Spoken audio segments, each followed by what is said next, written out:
ಏನು ಯಡಿಯೂರಪ್ಪಂದು ಅದೇನು ಈ ರಾಜ್ಯಕ್ಕೆ ಮಾಡಿದ್ರು ಗೊತ್ತಿಲ್ಲ. 10 ಲಕ್ಷ ಜನ, 50,000 ಕಾರುಗಳು, 10,000 ಬಸ್ಗಳು ಮತ್ತು ಅವರ ಹಣೆ ಬರ ಏನಾರು ಮಾಡ್ಕೊಳ್ಳಿ.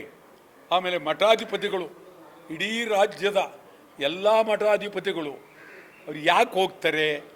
ಅವ್ರಿಗೇನು ಬುದ್ಧಿನೇ ಇಲ್ವೇ? ಏನು ಪರಿಸ್ಥಿತಿ? ನಿಜವಾಗ್ಲೂ ನನಗೆ ನೋವಾಗುತ್ತೆ. ಇಡೀ ಮಠಾಧಿಪತಿಗಳಿಗೆ ನಾನು ಕೈ ಜೋಡಿಸಿ ಕೈ ಮುಗಿತೀನಿ.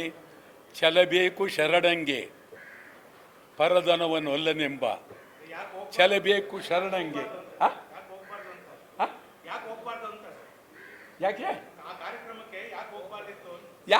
ಅವರು ಮಠಾಧಿಪತಿಗಳು ಮೊದಲನೆಯದಾಗಿ ಬೀದಿಗೆ ಬರಬಾರ್ದು.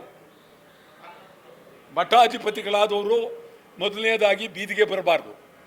ಮಠಾಧಿಪತಿಗಳು ಅದರಲ್ಲೂ ಕಾವಿ ಧರಿಸಿ ವಿಭೂತಿಯನ್ನು ಧರಿಸಿದ ತಕ್ಷಣ ಅವರು ಪರಮ ಪವಿತ್ರ ಅಂತ ಹೇಳಿದ್ರೆ ಭ್ರಷ್ಟಾಚಾರದ ಜೊತೆಗೆ ಸೇರಬಾರ್ದು, ಭ್ರಷ್ಟಾಚಾರದ ನೀತಿಗೆ ಸೇರಬಾರ್ದು.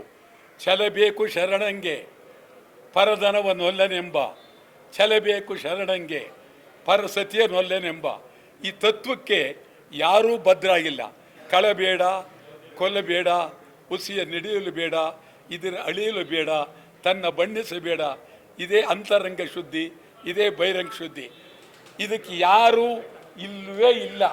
ಈ ದೃಷ್ಟಿಯಿಂದ ಒಂದು ರೀತಿ ಬಸವಣ್ಣನಿಗೂ ಅಗೌರವ, ಮಠಾಧಿಪತಿಗಳು ಅವರಿಗೆ ಅಗೌರವ ಮಾಡ್ಕೊಳ್ತಾರೆ. ಅವ್ರ ಹಣೆ ಬರ ಹೋಗಲಿ ಪಾಪ. ಅವರೆಲ್ಲ ಕರೆದು ಇವ್ರ ಪಕ್ಕದಲ್ಲಿ ಕುಣಿಸಿ, ಈ ರಾಜಕಾರಣಿಗಳಿಗಿಂತಲೂ ಮಠಾಧಿಪತಿಗಳು ಅಂತ ಹೇಳಿದ್ರೆ ಅವರದೇ ಆದಂಥ ಒಂದು ಗೌರವ, ಪ್ರಾಮಾಣಿಕತೆ, ಶಕ್ತಿ ಇದೆ. ಆ ದೃಷ್ಟಿಯಿಂದ ಮಠಾಧಿಪತಿಗಳು ಯಾರೇ ಆಗಲಿ ಬೀದಿಗೆ ಬರಲೂಬಾರ್ದು, ರಾಜಕೀಯ ಮಾತಾಡಲೂಬಾರ್ದು. ಇದು ಅವರಿಗೆ ನಿಜವಾಗ್ಲೂ ಭಾಳ ಗೌರವ. ನಾನು ಆ ಮಾತು ಹೇಳ್ತೀನಿ.